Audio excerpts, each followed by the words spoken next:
Hello, my dear students. Welcome you to the seventh session of the Boor one act play. In the previous session, we learned about Mr. Smirnov's character and differences between Mr. Nikolai and Mr. Smirnov, and also many things about Mrs. Popov. Yes, it is just a recap. In this slide or in this session, I wanted to discuss with you about annotations and short notes. Annotations. Annotations are the special things which help you to understand the speaker's point of view in the examination. As the Mangalore University examination question pattern, in the examinations in the examination there is a particular pattern how they ask a question or how we ask a question and how you should answer. So the same pattern I followed here, okay, for the examination purpose. Right, what is the learning objectives of this session? Students will understand the tone of the speech, mannerisms of the characters, and also we can understand the facial gestures, what it should be. Then what is the session outcomes? After this session, students will understand the dialogues of the characters and also their mentality. Okay, yeah. So next thing, contents. Here I have annotations and also references and MCQs. No MCQs in this sessions. Yeah, annotations. Look at the word. In the examination, you would have questions like this. Answer the following questions based on the passage given below. Okay. So look at this here. I have given question number 1. Actually, this is a dialogue from the play. Okay. In this semester, you have 4 one-act plays, and among any of this plays, we will give you the dialogue like this in the main exam question paper or in the internals. Then the questions should be like this, depending upon this dialogue. The questions, okay, you have to read the dialogues. Then you have to think who has spoken these dialogues and what is the situation then. Okay, everything you could remember. Then read the questions. Who is the speaker? So in the text, this is a dialogue. Okay, who has spoken the dialogue? You have to write the answer for 1 mark. Second question, whose logic is referred to here? Okay, so here this sentence is about a logic. The speaker, he was speaking about a logic, so he was referring to some logic. Whose logic is it? Then the last question here, what is the logic? So in this dialogue, what is the logic he is talking about? Just read the line. Okay, this is the pattern how we should ask questions in the examinations. First question for 1 mark, second question for 2 marks, and third question for 2 marks. So each question, each heading carries 5 marks. So it needs answers in the same way. Yeah, here I have given the answers for your reference. First of all, I go with the dialogue, then we go for the question and answers.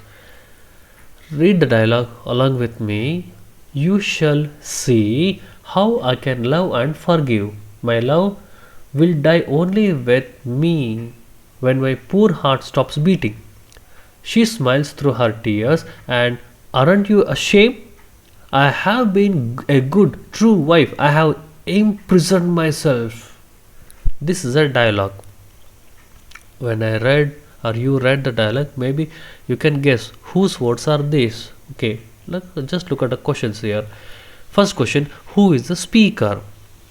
Okay, who spoke this dialogue in the play? Answer is Mrs. Popov. Yes. So look at the dialogue again. You shall see how I can love and forgive. My love will die only with me when my poor heart stops beating. So she was talking with the servant Luca. Okay, she smiles through her tears. Okay, because Luca advises her to get married, but she condemns whatever he said because my love will die with me. Okay, my when my poor heart stops beating, she smiles. And aren't you ashamed? She turned her face towards the photograph of her husband Nikolai, and she was asking him his photograph, are you ashamed? Aren't you ashamed? I have been a good true wife. I have imprisoned myself for the long 7 months. This is what she is expressing in the beginning of the play. Okay, yeah. Who is the speaker? We know the answer, Mrs. Popov. Second one, whose logic is referred to here? So she is telling the truth because she loves her husband. Okay, she only lives and dies for her husband. Okay, then she was asking her husband, aren't you ashamed of? I have been a true wife. I have imprisoned myself for you. Whose logic is that? So Mrs. Popov, okay, whose logic is referred? So the ideal wife's logic referred here. Yes, a woman. Okay, an ideal wife. Always a wife must think about her husband. She lives and dies for her husband. She may not think about any other men in the world. Okay, this is the ideology. Okay, so what is the logic? The logic is about the ideal wife, one who lives and dies only for the husband, which is maybe it is made by man only. That's why it's a logic of an ideal wife in the point of view of men. Okay, yes, this is what you have to answer. Okay, this type of questions will come in exam. You have to answer in the same way. Second question, look at the dialogue. So one time you have experience how to read and how to approach the questions here. Okay, question, let us go and read the dialogue. What sort of a logic is that? A fellow stands with a knife at his throat. He needs money. He is on the point of hanging himself, and she won't pay because she isn't in the mood to discuss money matters. Yeah, this is a dialogue.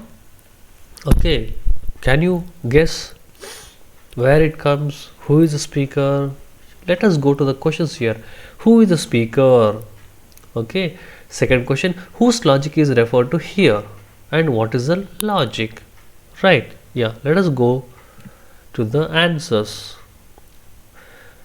What is the dialogue? What sort of a logic is that? A fellow stands with a knife at his throat. He needs money. He is on the point of hanging himself, and she won't pay because she isn't in the mood to discuss money matters. First question, who is the speaker? Yes, definitely it is Mr. Smirnov. Second question, whose logic is referred to here? Okay, whose logic? Here it is a woman's logic. What is a woman's logic here? Because she won't pay, because she isn't in the mood to discuss money matters. This is the woman's logic. Mr. Smirnov, he is speaking because he was in a very difficult condition. He has to pay the interest to the agrarian bank. If not, he will be hanged, which means here his estate will be taken by the bank people. So he was in such a survival condition, but she doesn't give the money because she is not in a mood. It is the beginning dialogues of the play, so which refer to woman's logic. And what is the logic? Mrs. Popov, woman's logic is that she is in a mourning and not in a mood to pay that credit. Okay, because she is in mourning, which means that no man or nobody could disturb a woman who is in mourning. It is the logic. So she is referring here. Clear? Yeah. Let us go to the next question. Read the dialogue along with me. It was a little impolite to come into a reception room with such a clothes. Oh well, no harm done. I am not here as a guest. I am a creditor. So look at dialogue here. It was a little impolite to come into a reception room with such clothes. Oh well, no harm done. I am not here as a guest. I am a creditor. So who is the speaker? Okay, yes, Smirnov. Okay, because he came to reception room of Mrs. Popov. He traveled for a long time. That's why he was uncombed, unwashed dress, dirty boots he was wearing. Then, well, no harm done. It's not a problem for me because I'm not here as a guest. He's not a guest because he's a creditor. He came here to get his money back. Okay, then he also continued that creditors doesn't have a special costume. Okay, yeah. Look at the questions here. Whose reception room is mentioned here? Yes, you know the answer. What type of the clothes did the speaker wear? Third question, how does the speaker justify wearing such clothes? Yes, very easy questions. First one, whose reception room is mentioned here? Okay, sorry, here I have given a wrong answer, but the real correct answer is Mrs. Popov. Okay, corrected. This is Mrs. Popov reception. It was a little impolite to come into a reception room because he came into the house of Mrs. Popov. So her reception room. Okay. Second question. What type of the clothes did the speaker wear? Dusty, unwashed clothes he was wearing. Okay. Third question. How does speaker justify wearing such clothes? Okay, because he defends why he came here. He justified that there is no harm in the dress, rather he was a creditor and creditors didn't have special costume.